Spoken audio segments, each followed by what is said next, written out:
Hello everybody, it's TGF and I'm here for a new video. So you may be asking why a French YouTuber is doing an English intro, and I will explain that right now. I'm doing critics of videos of the American YouTuber DigiBro about Steins Gate and Steins Gate Zero, something I really love, and he said so much things, so much thing I'm angry with and I'm kind of not happy with, and I want to critique them, so I do some videos about it. And since I'm French, because I'm Frenchman, the video will be in French, but that's why I intervene, and I will say that even if you're not French and you don't understand or what I say, I will be doing English subtitles on my critiques, so you will understand why I'm saying the things I'm gonna do and I'm gonna say. Because it's important for people that love Steins Gate Zero and the Science Adventure series to know why I disliked those videos, because it was really a bore to watch, kind of, and it was angrier. You know, I was angry at the time I finished those videos, and I wanted to do a critique about it. It takes a lot of time, and I hope you will like it. If you want to know more, can you comment something, like something? I will be replying to comments about those videos, because that's really interesting to see what debate could be made about those videos, and I hope you will like it. So, without further ado, welcome to the video.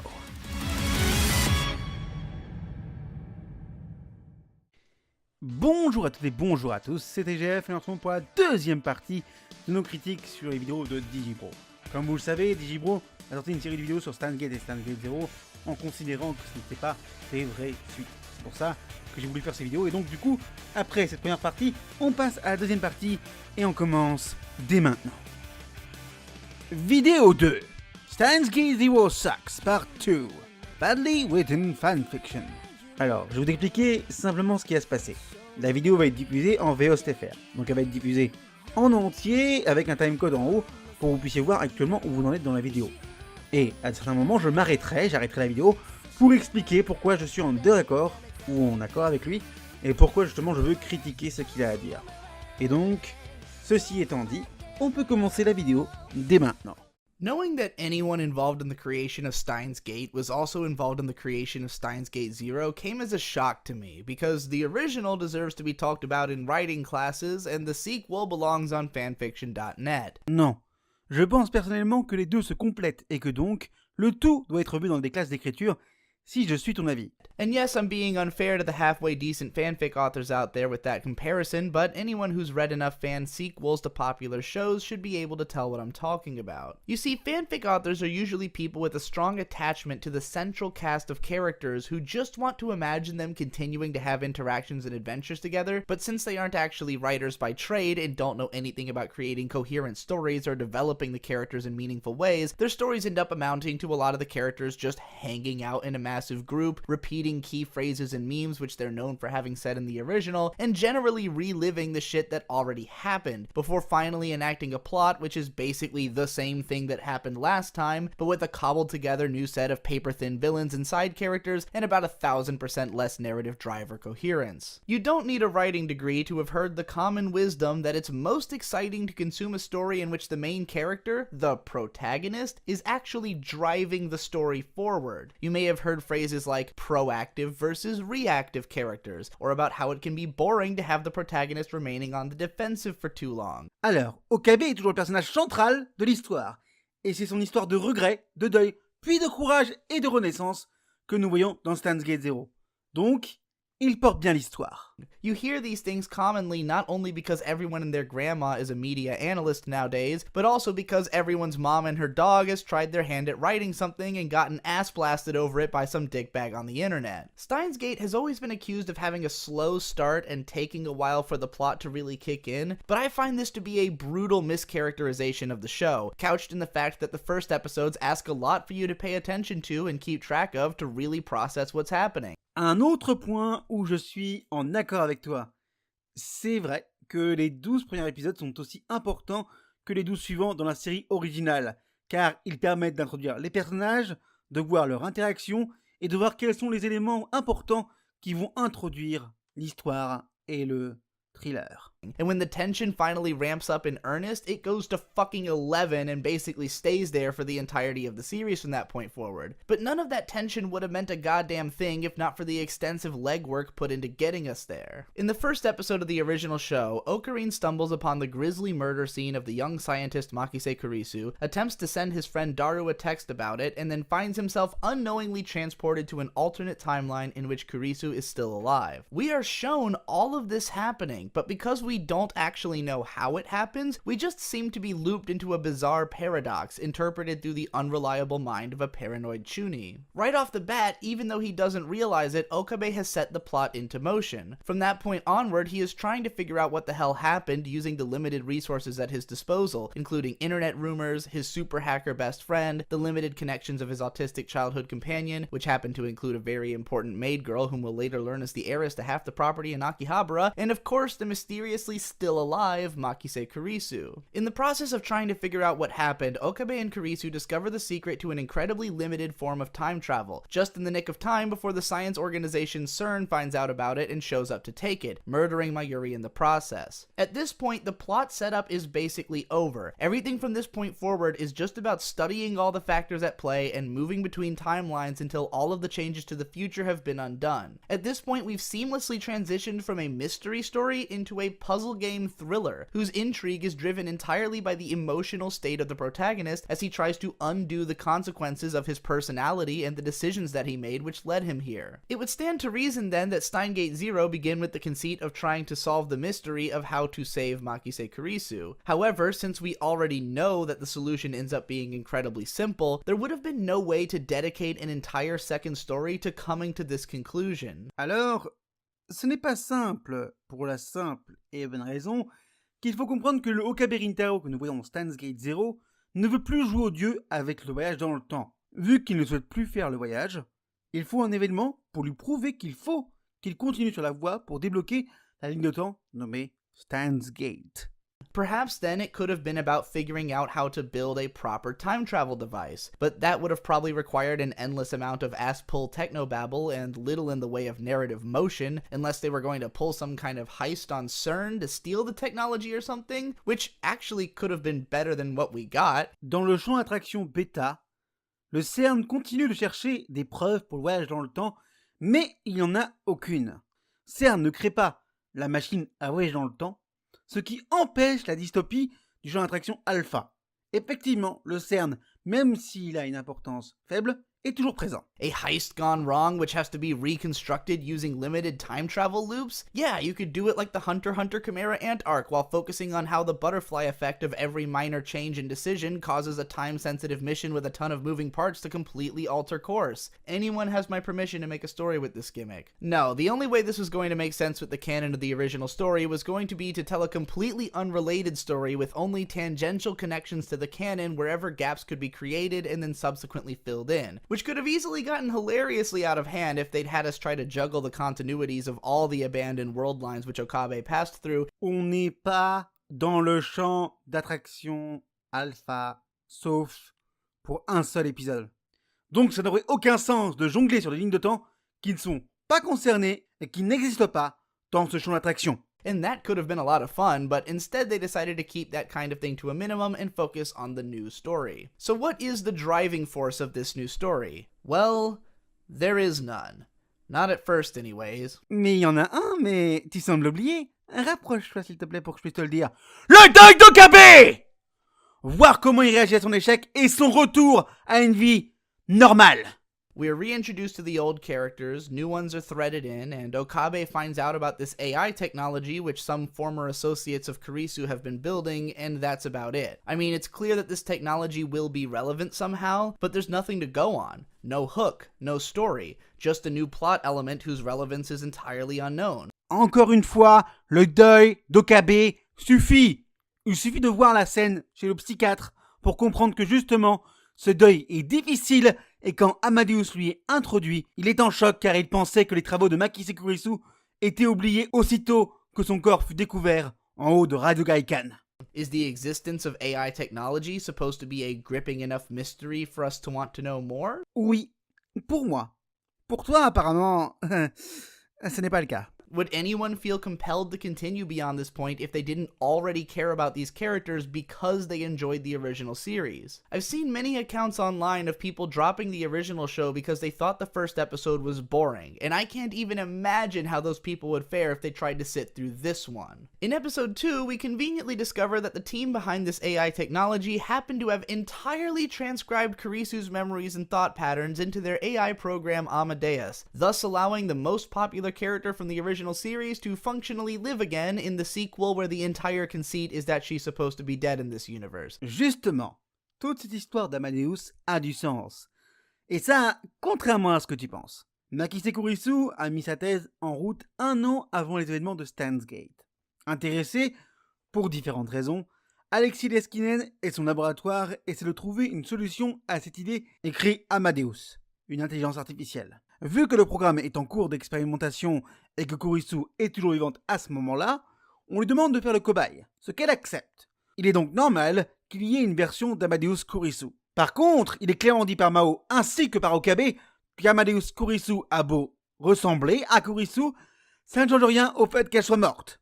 Great, and that's all that happens. Okabe is invited to carry around a phone app which lets him talk to her whenever he wants. So I guess the driving force of the show is now, hey guys, all your favorite characters are back. Non, c'est aussi la relation qu'Okabe va établir avec Amadeus Kurisu, et cette relation aura des conséquences. Flashing forward a bit, at the end of episode 3 and start of episode 4, we start to get suggestions that Okabe's reading Steiner is activating again, but since he assumes that it can't be possible, he pursues the train of thought no further. Riveting. C'est plus des images rémanentes des anciennes timelines qui lui reviennent, car il a un PTSD lié à ces timelines. Continuons, parce que si on parle vraiment d'un vrai reading Steiner, on aurait vu la ligne de temps et on l'a pas vu.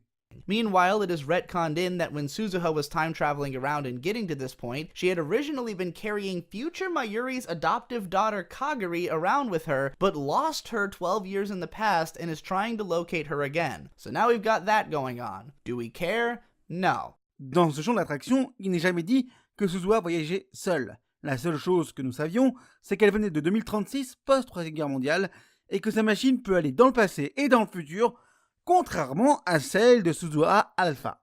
Et si, la présence de Kagari est importante, car elle a été envoyée dans le passé pour qu'elle évite le futur dans lequel elle est. Then, like an episode later, they find her. Yay! But she has amnesia. Boo! But then a few episodes later, she remembers who she is. Yay! In the meantime, episode 6 pretends that things are finally going to get moving when a scene paralleling the CERN break-in from the original show happens and Kagari is about to be kidnapped. But then at the start of the next episode, Mr. Brown just comes in and beats the living shit out of them all and they leave. Dois-je rappeler que Mr. Brown fait partie du CERN, enfin, des Rounders, et que donc, il a été entraîné pour combattre des assaillants. Donc, il est normal qu'il arrive surtout s'il sait que sa fille, Nae, est en danger. The consequences of this break-in are precisely nothing, and now the attackers look incompetent and non-threatening anyways. Aside from realizing that someone is after them, the characters learn precisely nothing, and in turn change nothing about their day-to-day lives. Non, car Okabe a cru que c'était le CERN, mais il se rend compte que non, et d'où il devient un petit peu plus suspicieux quand même. They don't put Kagari under enhanced protection, or alert the authorities, or even make much of an attempt to figure out what the fuck just happened. The show just reverts to business as usual until the next unrelated plot reveal / tension spike, which is resolved the same way. Non, car contrairement à la première attaque, on sait rapidement qui a voulu tirer sur les effets personnels de Kurisu.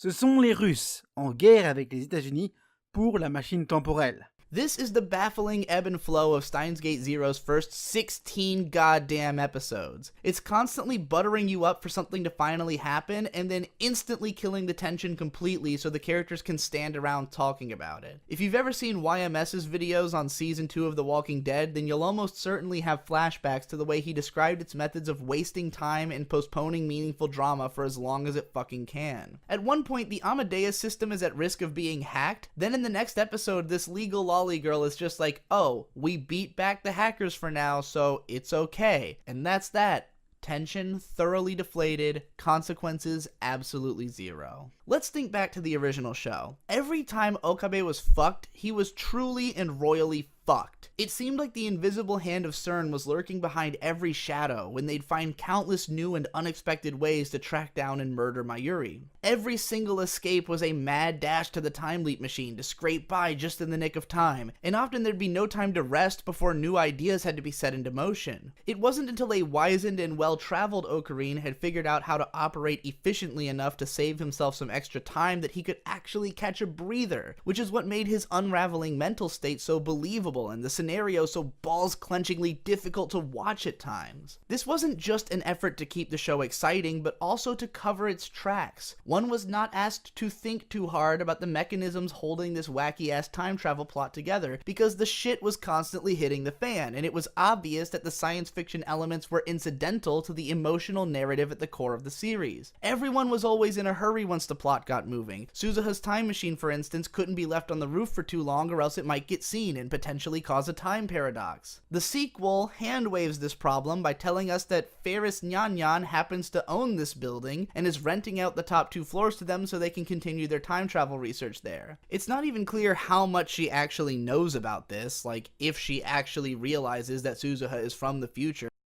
Mon sentiment, c'est qu'elle le sait parce que Suzuha en a parlé avec beaucoup de monde en fait, qu'elle vient du futur. But this is also the closest we get to an explanation of how the fuck Suzuha is even living in this world. I guess Ferris brings her leftovers from the maid cafe and that's what she's subsisted off of for 6 months? Why didn't she just get a part-time job like she did in the original show? Oh, it's because it's going to be a plot point later when her and Kagari coincidentally take up work at Mr. Brown's TV repair shop again. And Suzuha couldn't have just quit her other job to do this. Why? Could we at least try to make this story believable? Sauf que, c'est pas pour n'importe quelle raison en fait. C'est juste que Kukabe s'est dit qu'il lui fallait de la protection pour Kagari. Donc Mr. Brown et Suzuha sont proches d'elle au cas où quelque chose arrive, hein. Et ça peut arriver. Look, Steins Gate was never exactly an airtight, super plausible science fiction story, and it never even pretended to be one. Right from the beginning, it seemed to take place in a slightly bizarro, tongue-in-cheek version of reality, where a presumed crashed satellite is allowed to dangle above passing citizens and not be squared off by police and safely removed, in Tokyo of all cities. La façon dont le bâtiment est fermé et dont le satellite s'est encastré dans le bâtiment fait qu'il est quand même difficile de l'enlever sous peine de faire s'effondrer toute ou partie du bâtiment.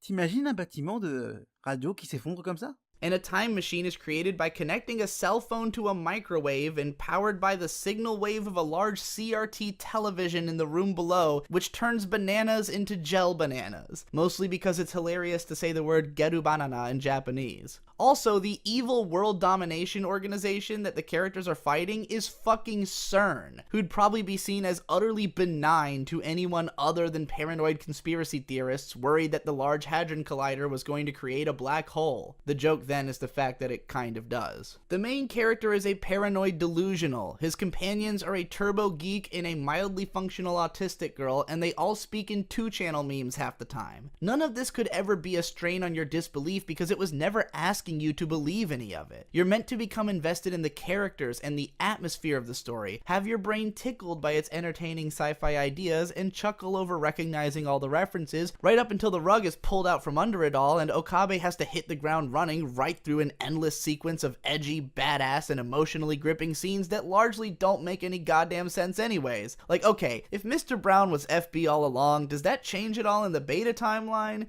Oui, car même si le CERN n'a pas avancé sur son histoire de voyage dans le temps, ça veut dire quand même que les Rounders existent quand même parce que ils ont toujours besoin d'un IBM 5100 et donc il est toujours élevé. C'est pourquoi il a pu mettre en déroute les assaillants. When Moeka goes to work for him again in the end, is she unknowingly taking a second job from this same boss, and is Ocarine just okay with knowing that he rents his room from an assassination squad? Non, car nous sommes à la fin de Steins Gate, dans la ligne de temps Steins Gate, et que donc Kiryu Moeka ne sait pas qui est FB. Elle le sait dans la timeline Alpha liée, mais elle n'est pas censée le savoir dans la ligne de temps Steins Gate, qui d'ailleurs ne fait pas partie du jeu d'attraction Alpha ni du jeu d'attraction Beta parce que justement elle existe seule avec une autre ligne de temps, la ligne R. The show isn't interested in answering this question, so it asks you to just believe whatever you feel like. That is, until Steins Gate Zero seems to simultaneously suggest that Mr. Brown is indeed still FB and has all the same power he did before, but that Moeka doesn't work for FB in this timeline, but does still have secret agent skills, but is hired in service of Ferris instead? On suppose que Moeka fait toujours partie des Rounders sous l'ordre de FB car le CERN existe toujours, à preuve du contraire. C'est sûrement un ordre de FB qui a dit qu'il fallait qu'elle soit encore plus discrète. What the hell is going on? While we're on the subject of Moeka, we have to mention the embarrassingly transparent misdirects peppered all throughout this show to make it seem like something intriguing is going on when it isn't. For instance, when the lab gets raided for the first time, Kagari is taken by a woman in a black spandex outfit looking exactly like Moeka did in the first season. Ocarine assumes that it's her right away, but considering the fact that she'd been given a helmet, it's pretty obvious that this isn't going to be the case. Oui, sauf qu'Okabe n'était pas au courant, et sachant que Moeka fait toujours partie du CERN, c'est normal qu'il panique, car il ne pensait pas que ça pouvait arriver de nouveau, puisqu'il avait sauvé Mayuri. Now, the only female characters missing from the room in this scene are Moeka and the woman who's supposed to be Daru's future wife, Amane Yuki. So of course, she is the immediate suspect. Sure enough, the show then leans into the suspicion when Yuki's arm is bandaged the next time we see her in exactly the place where the jumpsuit girl had been kicked during the skirmish. Cool, you might think at this moment there's something going on with this character. I can't wait to find out what hidden traumas may have led her into this mercenary life, and how Daru is going to overcome those problems and make her fall in love with him, as Suzuha is constantly insisting he needs to make happen. Next time we see a spandex girl, she gets shot in the other arm, and wouldn't you know it, Yuki's other arm is injured right afterwards, and since she still has done literally nothing in the course of the season yet, this must be build up for one hell of a payoff, right? Nope, sucker, it's a misdirect! And worse off, it's a misdirect with no payoff whatsoever! C'est vrai qu'on pourrait crier à la fausse piste. C'est vrai, sauf que la personne en question est censée être le deuxième méchant dans l'histoire, car dans le visual novel, Judy Reyes, c'est son nom, n'est pas censée être aussi insignifiante que dans l'anime, mais je trouve personnellement que c'est une bonne idée que de se concentrer sur un seul méchant. And Yuki continues to do absolutely nothing for the entire fucking show! The way the build-up is abated comes off really fucking bizarre, too. There's a dramatic reveal at one point that Kagari herself is in fact one of the leather spandex girls working for the bad guy, and it almost feels like the show expects you to take this as the resolution to that mystery, even though we all saw Kagari get taken in that initial break-in scene. Sauf que si tu aurais remarqué l'avancement du personnage, elle disparaît après avoir entendu une musique dans la rue, et il s'agit de la flûte enchantée de Mozart. Cette pièce de musique, connue sous le nom de bibliothèque K620, est la clé qui enclenche le système implanté dans le cerveau de Kagari, provoquant une sorte de nettoyage du cerveau, donc elle a oublié quasiment tous les éléments de l'histoire jusqu'à présent. At this point, because of the fact that Kagari happens to look exactly like Makise Kurisu, and this still hasn't been explained yet, P.S. it never is, my wife had theorized that maybe there were a bunch of clones of Kurisu running around, since a major plot point of the series was already that they had created an AI copy of her. C'est un peu ce qui se passe dans le visual novel, où justement, Kagari est prise en otage par Judy Reyes, et cette dernière veut pousser la conscience de Kurisu en elle. Sinon, c'est pour le côté du doute de départ que Kagari ressemble à Kurisu. But nope, it turns out that the other spandex girl was just this random assistant character who was introduced for like 2 minutes earlier in the series and had maybe 10 lines of dialogue up to this point, and you find out when she gets fucking brained in the final conflict. Great reveal, cared a lot. Elle a plus d'impact dans le visual novel, mais comme je l'ai dit, des choses ont dû être faites dans l'adaptation.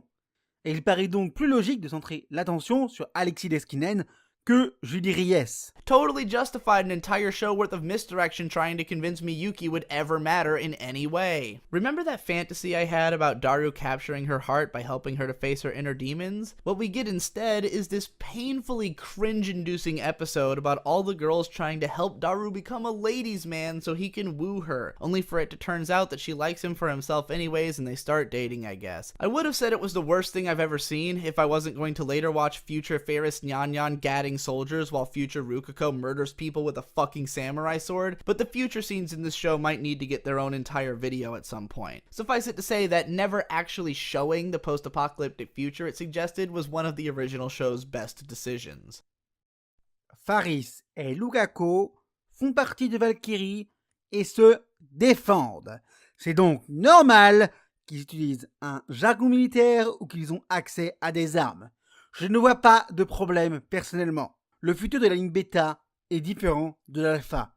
D'où le fait que le montrer va motiver Okabe à revenir. Mr. X aside, the show also pulls a lot of the oldest, saddest tricks in the book to turn the story into a soap opera. Mayuri gets shot at the end of one episode, but then in the next it's like, oh, don't worry, it just grazed her. Great. Couldn't leave at least a little bit of tension in the air in a show where I already know that preventing Mayuri's death via time travel is like the main fucking conceit of the entire plot. But then this is a show where a dramatic kiss is paired with a cheesy, overwrought pop song, so dignity doesn't seem to be in its wheelhouse of tricks. Sauf que dans l'épisode en question, Okabe revient en champ d'attraction alpha et Kurisu se rend compte de ça. Et donc fait le nécessaire pour le pousser à repartir au champ d'attraction bêta et en appuyant sur le bouton du téléphone en l'embrassant. By the time substantive action had finally been taken in episode fucking 17 of Steins Gate Zero, I was frankly just exhausted with the whole thing. Up to that point, it felt like I was tonally stuck on episode 3. Watching the main character who drove the entire plot of the original literally piss around, too terrified to take action, was boring and made me hate him. Sauf que c'est justement ce qui est intéressant en Steins Gate Zero, on va dire. C'est voir les luttes interne qu'Okabe affronte afin de revenir à lui-même. Car il n'est plus lui-même au début de Steins Gate Zero, car il est carrément brisé. Et justement, le but c'est de voir comment il va revenir à son ancienne personnalité. Seeing every single goddamn character shoehorned into every possible scene just to cram as many familiar faces onto the screen as they could get away with left me more and more cynical and jaded every single time it happened. Especially at the Christmas party when they crowbarred Nae in there just to get every single girl into a Christmas outfit, even though Mr. Brown would have fucking never let Nae hang out with this gaggle of adult freaks in the original series. Monsieur Brown a un souci avec Okabe, mais seulement avec Okabe. Il apprécie Mayuri, et si Mayuri lui proposait de prendre Nae pour une soirée, il aurait compris et il aurait accepté.